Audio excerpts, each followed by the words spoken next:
Last time हम second chapter कर रहे थे जी, रिस्ट्रिक्टिंग एंड सॉर्टिंग डेटा। उसमें हमने कर लिया था लाइक ऑपरेटर तक, यानी कि हमने लॉजिकल ऑपरेटर्स भी कर लिए थे। क्यों जी, लॉजिकल ऑपरेटर कर लिए थे ना हमने, एंड और तक हमने कर लिया। आप थे लास्ट में? ओके, आपने फिर ये कवर करना होगा, ठीक है, बहुत इंपॉर्टेंट है इसलिए इसको। अच्छा, लास्ट टाइम हम दो ऑपरेटर पढ़ रहे थे, एक था एंड और एक था और।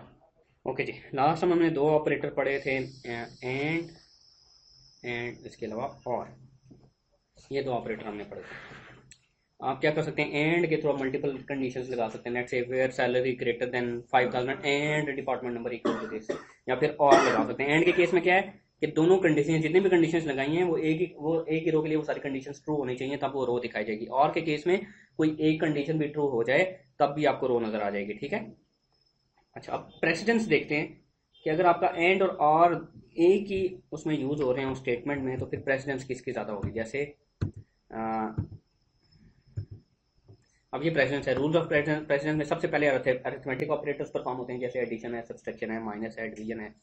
फिर कंकैटिनेशन ऑपरेटर है, फिर कंपैरिजन कंडीशंस हैं, फिर इज नॉट या इज नॉट नल है, लाइक है, नॉट इन है, फिर not between, not equal to, फिर नॉट, फिर एंड, और सबसे आखिर में और इवेल्युएट होता है। तो अगर आप किसी की प्रेसिडेंस चेंज करना चाहते हैं तो आप क्या करेंगे, आप पैरेंथेसिस यूज करेंगे, ठीक है। जैसे यहाँ पे वो कर रहा है जी कि अब ये जो क्यूरी है, मुझे ये बताएं क्या रिजल्ट देगी। वेयर उसने कहा कि मुझे हर एम्प्लॉय के लास्ट नेम, जॉब आईडी और सैलरी चाहिए from employees where job ID equal to ऐसे रहे वन समझिए।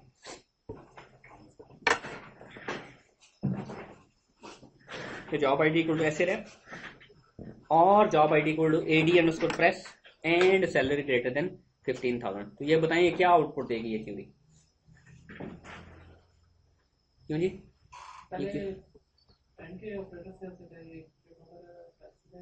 देखें वो देख रहा है, वो ये कर रहा है कि जॉब आईडी, मैं यहाँ पे लिख देता हूँ, मैंने लिखा जी वेयर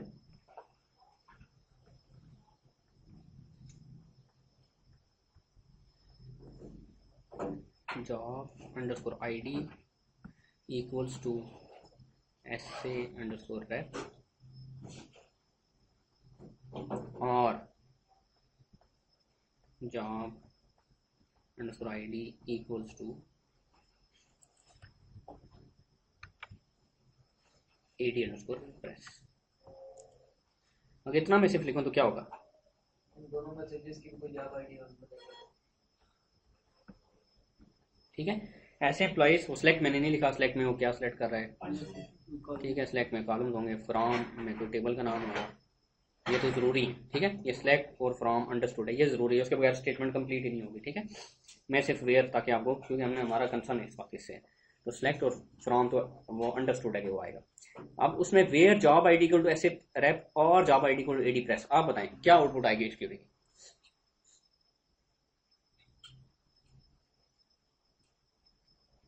बताएं ऐड प्राइस चेक करें, जी। ऐड प्राइस को डिस्प्ले करें वो। लेट्स से मैं कहता हूँ, आप मैं कहता हूँ सिलेक्ट, पूरी स्टेटमेंट लिख देता हूँ आपके लिए। तो select first name comma job underscore ID comma salary from employees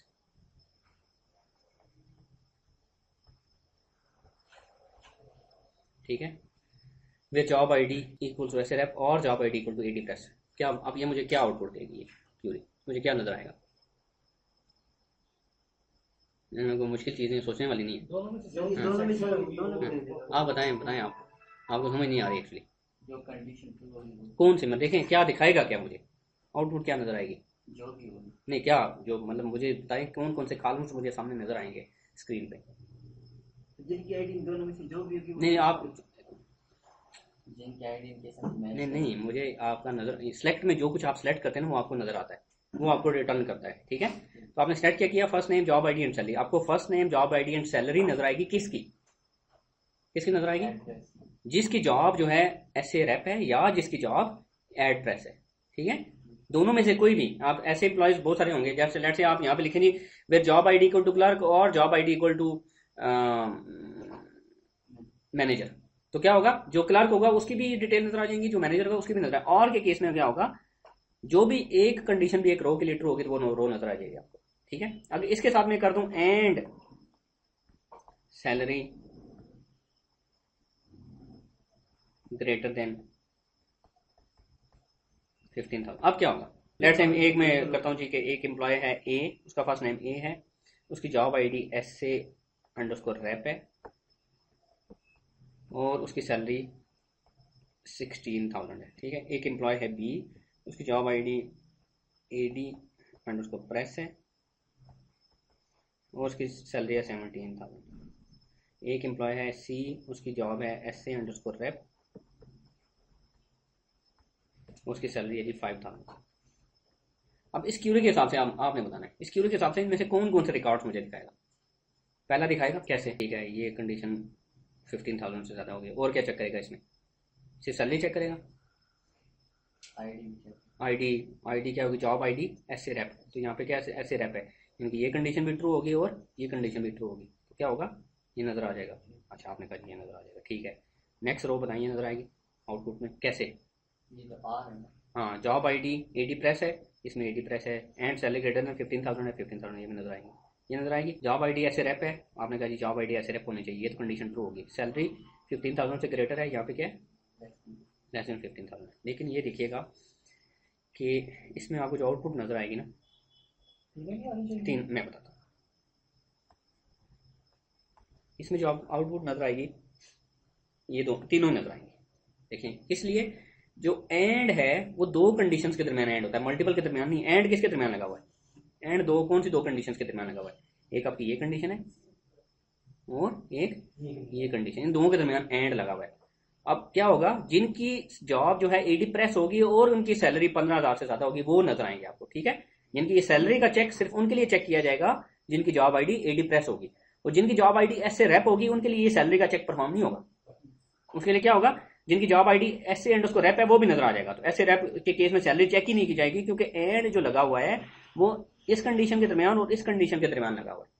वो और जो है, अब ये जो और है इन दो कंडीशन के दरमियान लगा हुआ है, तो और के केस में इन दोनों में से किसी कोई भी कंडीशन ट्रू होगी तो वो क्या होगा? वो लेट्स से वो रो आ जाएगी। लेकिन AD प्रेस के केस में एक फर्दर आगे कंडीशन लगेगी, एंड लगा हुआ है। ठीक है, अब मैं चाहता हूं दोनों के केसेस में, चाहे जॉब आईडी SA रैप है या जॉब आईडी AD प्रेस है, दोनों के केस में सैलरी 15,000 से ज्यादा हुआ भी नजर आए, मैं यहाँ पे पैरेंथेसिस लगा दूंगा ये।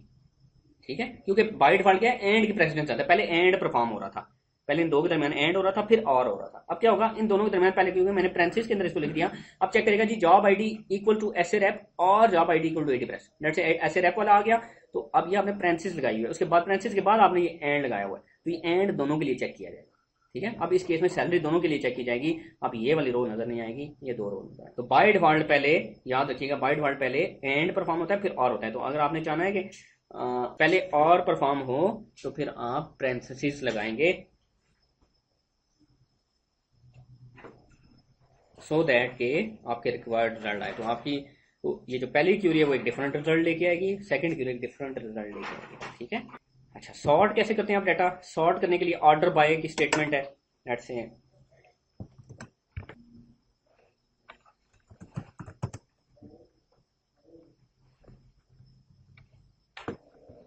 सर बाय डिफॉल्ट एंड पहले एग्जीक्यूट होता है, बाय डिफॉल्ट एंड पहले एग्जीक्यूट होता है और बाद में होता है।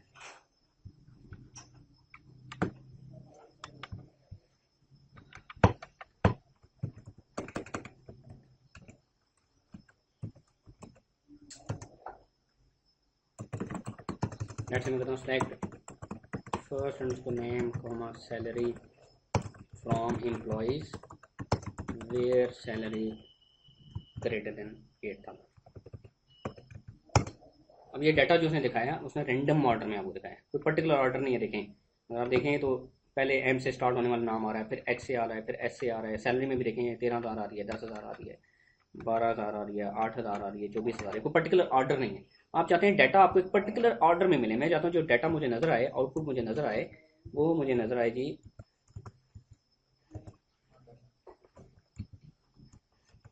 एक पर्टिकुलर रेंज ऑर्डर में नजर। मैं एंड पे ऑर्डर बाय लगाऊंगा, ऑर्डर बाय।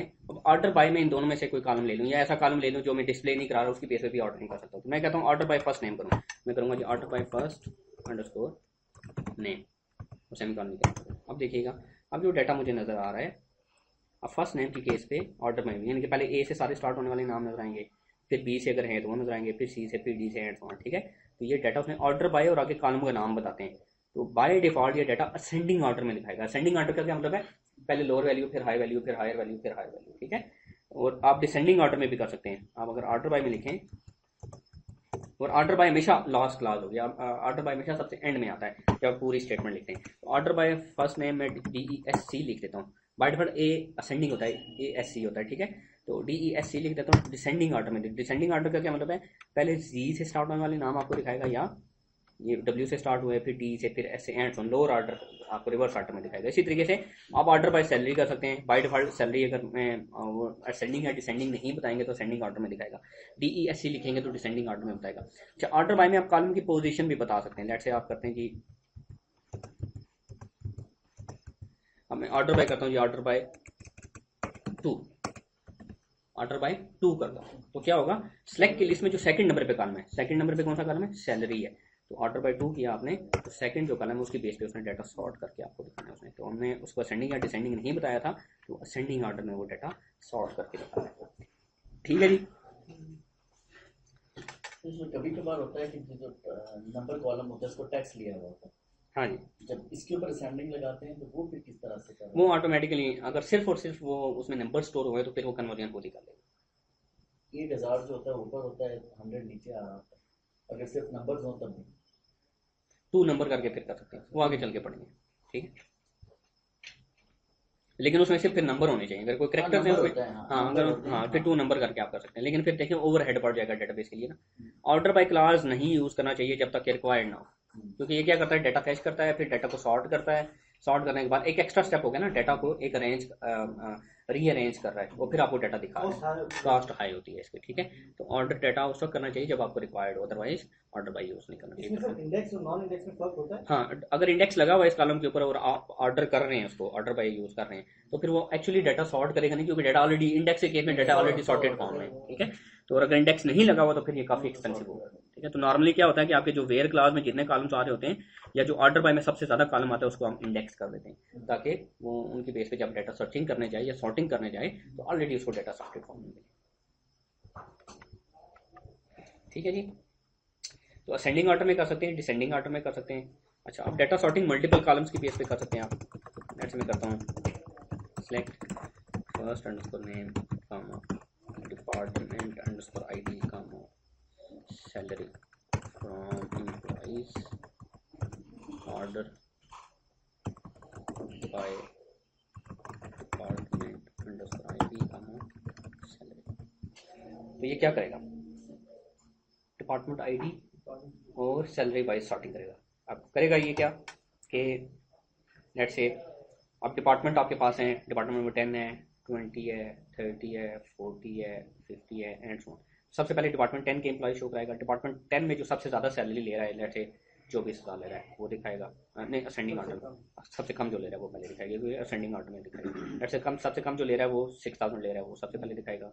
10 में फिर ले रहा है जी 7,000, वो दिखाएगा। 10 में फिर ले रहा है जी 9,000, वो दिखाएगा। इसी तरीके से डिपार्टमेंट 20 में सबसे कम ले रहा है जी 8,000, वो आपको दिखाएगा। डिपार्टमेंट 20 में फिर आपका आपको ले रहा है जी 9,000, वो आपको दिखाएगा।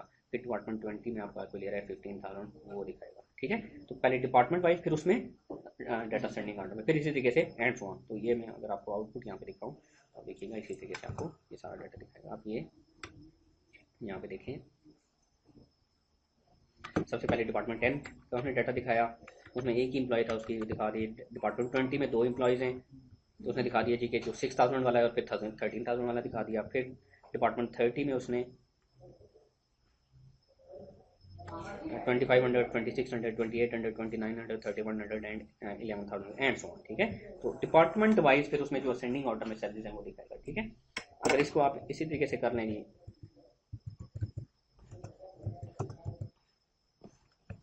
मैं चाहता हूँ डिपार्टमेंट ID असेंडिंग ऑर्डर में आए लेकिन सैलरी डिसेंडिंग ऑर्डर में, तब क्या होगा, क्या करेगा।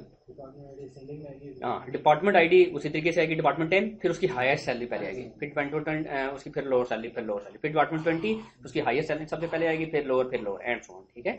आप इस तरीके से कर सकते हैं। जैसे आप देखें डिपार्टमेंट 100 में सबसे हाईएस्ट सैलरी पहले दिखा रहा है, फिर लोअर दिखा रहा है, फिर उससे लोअर, फिर उससे लोअर, एंड्स। ठीक है जी। दोनों को डिसेंडिंग करना वाला अलग तो दोनों को अगर डिसेंडिंग करेंगे तो दोनों के आगे लिखना पड़ेगा डिसेंडिंग।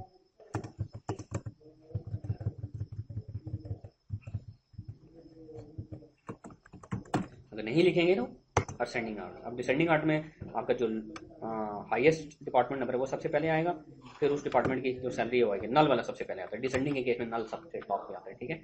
असेंडिंग के केस में सबसे आखिर में आता है। अब डिपार्टमेंट नंबर 110 आ रहा है, उसकी हाईएस्ट सैलरी पहले आ रही है, फिर लोअर सैलरी आ रही है, ठीक है। इसी तरीके से 100 आ रहा है, उसकी हाईएस्ट सैलरी सबसे पहले आ रही है, फिर लोअर आ रही है, ठीक है जी। सर अगर हम चाहते लास्ट 3 1 दिखा रहे हैं, लास्ट 3 लास्ट 3 क्या लास्ट से टॉप 3 दिखा रहे हैं।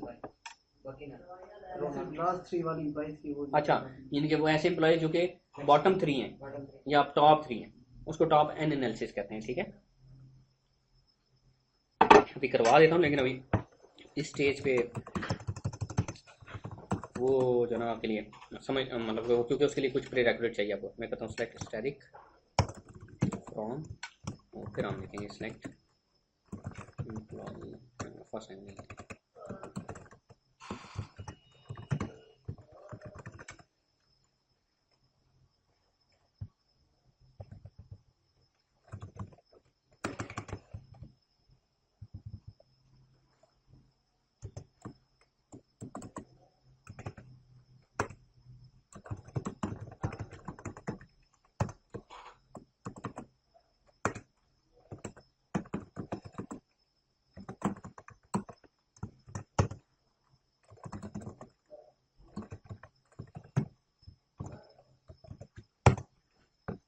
कि आपको टॉप 3 दिखा रहा है सब, इसको कहते हैं सब क्यूरी। अभी सब क्यूरीज हमने पढ़ी नहीं है ना, इसको इसको कहते हैं इनलाइन व्यू भी ओरेकल में कहा जाता है इसको। इज कॉल्ड इनलाइन व्यू, आसान हो जाता है।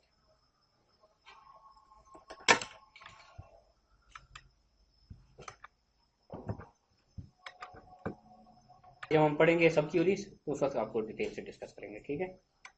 अभी आगे चलते हैं। तो आप इस तरीके से आप देखें, आप ऑर्डर बाय में कॉलम का नाम दे सकते हैं। ऑर्डर बाय में कॉलम को जो आपने एलियस दिया वो एलियस दिया जा सकता है, या कॉलम की पोजीशन दी जा सकती है। लेट्स से ऑर्डर बाय 3 करते हैं तो थर्ड नंबर पे जो कॉलम है उसकी बेस पे डाटा सॉर्ट होगा, और मल्टीपल कॉलम्स के बेस पे भी डाटा सॉर्ट किया जा सकता है। यानी जी वेरिएबल, सब्स्टिट्यूशन वेरिएबल। वेरिएबल क्या होता है?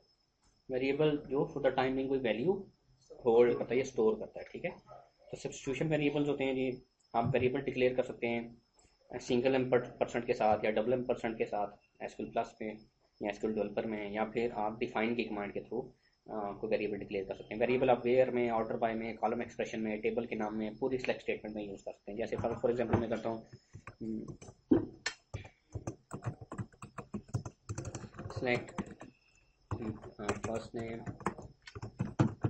Salary from employees where salary greater than M percent लिख के मैं कोई वेरिएबल का कोई भी नाम दे देता, ठीक है। तो अब मैं जब ये एम परसेंट आगे सेल दे दूंगा तो ये रन टाइम पे यूजर से वैल्यू मांगेगा कि अब ये सेल का जो वेरिएबल है इसके लिए वैल्यू दो। मैं वैल्यू देता हूँ जी 6000। तो ऐसे एम्प्लॉय जिनकी सैलरी 6000 से ज़्यादा वो आपको दिखा देगा। मैं दोबारा से स्लैश, ये स्लैश लिख के एंटर करें ना, फॉरवर्ड स्लैश, तो ये लास्ट क्यूरी आप दोबारा रन कर सकते हैं एसक्यूएल प्लस में। एल लिख के एंटर करेंगे तो लास्ट क्यूरी प्रिंट कर देगा, स्लैश लिख के एंटर करेंगे तो लास्ट क्यूरी आपको दोबारा रन कर देगा। तो स्लैश लिख के एंटर करता हूँ, अब दोबारा वो देखिए उस वेरिएबल की कैसे वैल्यू मांगेगा। मैं दे देता हूँ ये दफ़ा वैल्यू 15000, ठीक है। अब ऐसे एम्प्लॉय जिनकी सैलरी 15000 से ज़्यादा है वो आपको दिखाएगा। तो this is called dynamic SQL, इसको कहते हैं। रन टाइम पे आपसे वैल्यू मांग रहा है और आप लिख रहे हैं। अगर आप ये वेरिएबल बहुत सारी जगहों पे डिक्लेयर कर सकते हैं। लेट्स से मैं कहता हूँ select M percent col from M percent tab where M percent condition, ठीक है। अब कॉलम के केस में लिस्ट ऑफ कॉलम कौन आएगा? लेट्स से मैं करता हूँ फर्स्ट नेम कॉमन लास्ट। तो ये जो है अब इस वेरिएबल में ये वैल्यू स्टोर होगी। अच्छा, फिर जी अब वो दिखा भी रहा आपको कि पहले क्या थी वो वैल्यू और अब उसने क्या कर दिया, ठीक है। उस वेरिएबल में टैब में उसने हम दे देते हैं जी एम्प्लॉइज, कंडीशन में दे देते हैं जी सैलरी ग्रेटर देन, अच्छा सेमी कॉलन में दे।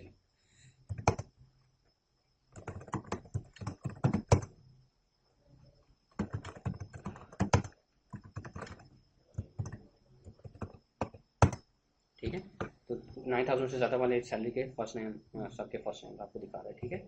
तो आप इस तरीके से पूरी स्टेटमेंट को आप डायनामिक कर सकते हैं।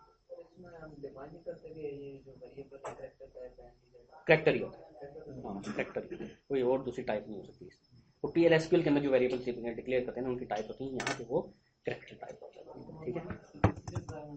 हाँ वो उसमें टाइप आप डाटा टाइप बता सकते हैं, इसमें डाटा टाइप नहीं बता सकते।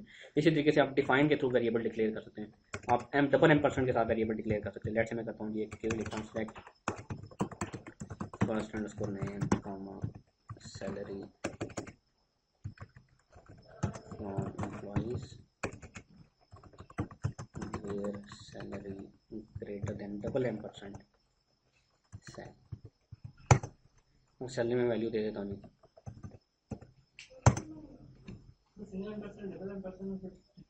ना डिफरेंस ये है कि सिंगल M% आपका एक वेरिएबल है, वो हर दफ़ा वैल्यू मांगेगा। डबल M% में एक दफ़ा वैल्यू मांगेगा, वो स्टोर करेगा, दोबारा नहीं मांगेगा। जो स्टैटिक और टाइम होते हैं ना, दो तरह के, एक होता है स्टैटिक, एक दफ़ा वैल्यू स्टोर कर ले दोबारा नहीं मांगेगा। और मैं दोबारा स्लैश के एंटर करूँगा, वो आपको वो वैल्यू नहीं मांगेगा, क्योंकि मैंने डबल M% के साथ वेरिएबल डिक्लेयर किया था, वो पुरानी वाली वैल्यू यूज़ होगा। तो डबल M% आपका स्टैटिक वेरिएबल होता है, और सिंगल M% के साथ हर दफ़ा वैल्यू मांगता है आपसे। चेंज करना पड़ जाएगा। तो फिर आप डिफाइन से करेंगे, डिफाइन पहले अनडिफाइन करेंगे इसको, undefined cell defined cell equals to 8,000। अब आप लास्ट में लिखेंगे, अब 8,000 से ज़्यादा वाली आपको दिखा रहा और ये स्टोर रहेगा, अगर आप इसे डिस्ट्रॉय करना हो, इसी गार्बेज क्लीनिंग करनी हो, तो वो भी आप ये मतलब अब हाँ, लेकिन अब ये अब जैसे सेशन खत्म होगा ना, वो ऑटोमेटिकल हो जाएगा, या अनडिफाइंड से वो खत्म हो जाएगा। अनडिफाइंड से इस सेशन में मैंने किसी और क्यूरी में अगर सेल का वेरिएबल सिंगल M% से भी यूज कर लिया, तो इसको रेफर करेगा, वो इसको रेफर करेगा। हाँ, आप सिंगल M% से करेंगे, आप डिफाइन से कोई वेरिएबल डिक्लेयर करते हैं और फिर आप उसको रेफर करते हैं, तो सिंगल M% से ही करते हैं, ठीक है। तो वो इसी को रेफर करेगा। अच्छा सर, एक चीज और, इसमें आपने जो पहले डायनामिक एसक्यूएल लिखी, उसमें आपने कॉलम्स टेबल्स जो आपने दिए, वो अपने कोटेशन में स्ट्रिंग फॉर्मेट में नहीं दिए, वो डायरेक्ट से एज स्ट्रिंग ही एक्सेप्ट कर रहे हैं। वो स्ट्रिंग ही एक्सेप्ट कर रहा है, उसमें आपको कोड्स देने की जरूरत नहीं है। देखें हमने वेयर क्लास तो लगाई नहीं ना। अगर हम ये देखें यहाँ पे, अगर हमने जो कंडीशन दी थी उसमें सिर्फ मैंने कॉल लिखा कि ये, ठीक है। उसमें तो वेयर कंडीशन लगाता, तो कंडीशन में भी मैंने देखें सैलरी लगाई और इक्वल ग्रेटर देन लगाया, ठीक है। तो जो मैंने लिखा कि सैलरी ग्रेटर देन 15,000, तो ये 15,000 को तो कोड्स की जरूरत ही नहीं है। अगर मैंने लगाता where first name equals to, तो फिर वो ये जो वैल्यू थी, फिर वो सिंगल कोट्स में मुझे देनी पड़ी। लेकिन ये एज अ होल भी तो एक स्ट्रिंग है ना। हाँ एज अ होल जो आप इस वेरिएबल को आप पास कर रहे हैं, बिल्कुल बिल्कुल, वो एज अ होल भी एक स्ट्रिंग है ना। बिल्कुल स्ट्रिंग है, ठीक है। उस स्ट्रिंग को कोटेशन में आप बिल्ड नहीं कर रहे। नहीं देखें यहाँ पे क्योंकि ये this is not a programming language, यहाँ पे रन टाइम पे वैल्यू गेट करने के लिए, तो आप जैसे वैल्यू देंगे वो वैसे ही उस वेरिएबल के अंदर पुट ये करेंगे। काम आप PL/SQL में नहीं कर सकते। नहीं, उसमें जब आप देखें उसमें, क्योंकि that is a programming language, ठीक है, वो प्रोसीजरल लैंग्वेज है ना। ये तो स्ट्रक्चर्ड क्यूरी लैंग्वेज है। तो इसमें फिर आप जब वेरिएबल में वैल्यू पास करेंगे, तो जिस तरह वैल्यू देंगे आप उसी तरीके से उसमें स्टोर कर लेगा। लेकिन PL/SQL के अंदर आपको कैरेक्टर वैल्यू सिंगल कोट्स में देनी होंगी और डेट वैल्यूज भी सिंगल कोट्स में देनी होंगी। यहाँ से सिर्फ वो इनपुट दे रहा है, यहाँ से जस्ट इनपुट, हाँ बिल्कुल बिल्कुल बिल्कुल, ठीक है जी। यही सारा काम आप उसमें करेंगे SQL डेवलपर में, तो आपको ग्राफिकली सारी वो दिखाएगा, इस तरह की विंडोज दिखाएगा वेरिएबल की वैल्यूज मांगने के लिए, ठीक है। अपने सिंगल M% का नाम दे रहा स्टैटिक वेरिएबल। हाँ, सिंगल M% डायनेमिक वेरिएबल है और डबल M% स्टैटिक वेरिएबल है, ठीक है। बहुत सारी आप जगहों पे इसको यूज़ कर सकते हैं, इसको देख लीजिएगा। वो डिफाइन और डिफाइन के थ्रू आप वेरिएबल डिक्लेयर कर सकते हैं। डिफाइन या डबल M% से आपने वेरिएबल डिक्लेयर किया तो एक ही चीज़ है। अनडिफाइन के थ्रू आप वेरिएबल को अनडिफाइन कर सकते हैं। डिफाइनिंग बिटवीन तो नहीं होगा ना, डिफाइन तो पहले करना पड़ेगा। हाँ यस यस, नहीं आप पहले करना पड़ेगा, क्यूरी रन करने से पहले करना पड़ेगा, या फिर आप M% से अगर आपने डिफाइन नहीं किया हुआ, तो M% से आपने वेरिएबल को दे दिया, तो वो उसको डायनेमिक वेरिएबल के तौर पे लेगा। उस पर्टिकुलर क्यूरी के लिए वो वेरिएबल डिक्लेयर होगा, उसमें वैल्यू स्टोर होगी और फिर वो वेरिएबल खत्म हो जाएगा। उसका स्कोप सिर्फ उस पर्टिकुलर क्यूरी के लिए होगा, ठीक है। डिफाइन होगा तो ओवरऑल पूरे सेशन के लिए होगा, ठीक है। तो क्यूरी के अंदर सिंगल M% के साथ अगर कोई वेरिएबल आप डिक्लेयर करते हैं, तो वो वेरिएबल उस क्यूरी के साथ ही खत्म हो जाता है। जैसे क्यूरी एग्जीक्यूट हुई, वो वेरिएबल खत्म हो गया। वेरीफाई जो है वो आपके टूल की कमांड है। ये जो SQL प्लस है, इसमें टूल में देखें, जब आप कोई वेरिएबल में वैल्यू देते हैं तो आपको ओल्ड और न्यू के प्रॉम्प्ट्स देता है कि ओल्ड क्या थी और न्यू क्या थी। आप सेट वेरीफाई ऑफ कर दें अगर आप, और फिर वैल्यू दें किसी वेरिएबल में, लेट्स मैं करता हूं सेलेक्ट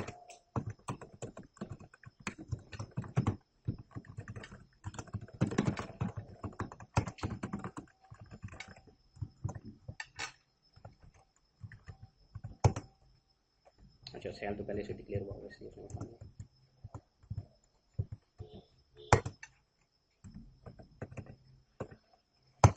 अब देखिए हमने दिया है तो उसमें न्यू और ओल्ड के प्रॉम्प्ट्स यहाँ पे नहीं दिए, अदरवाइज वो देता है। तो सेट वेरीफाई ऑफ करें तो आपको ये प्रॉम्प्ट्स नहीं देता, ठीक है। अच्छा इसी तरीके से एसक्यूएल प्लस की कुछ और भी देख लेते हैं चीज़ें। सर इसका स्कोप इस सेशन तक है, गेट वेरीफाइड। हाँ डेफिनेटली इस सेशन तक है। अब एक आपकी फाइल होती है आपकी जहाँ पे ओरेकल इंस्टॉल्ड है ना, वहाँ पे एक फाइल होती है जी, मैं आपको दिखा देता हूँ। उसमें अगर आप सेटिंग्स करते हैं तो वो फाइल हर दफ़ा एग्जीक्यूट होती है जब भी एसक्यूएल प्लस ओपन होता है।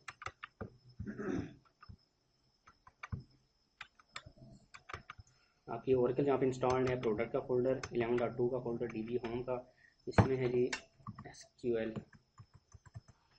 प्लस के नाम से फोल्डर, इसमें जी एडमिन, उसमें जी लॉगिन की एक फाइल है जी लॉगिन डॉट एसक्यूएल। इसमें अगर आप कुछ सेटिंग्स कर दें, सेट की मतलब जो भी कोई कमांड अगर आपने इन्वायरमेंट की सेटिंग करनी है तो वो इसमें अगर कर दें तो ये फाइल हर दफ़ा एग्जीक्यूट होती है जब एसक्यूएल प्लस आप इन्वोक करते हैं। वो सारी सेटिंग्स फिर परमानेंट हो जाएंगी।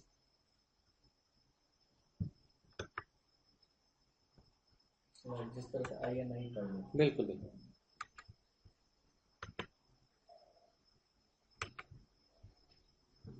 ठीक है जी, ये डिस्क्रिप्शन में लिखा हुआ है।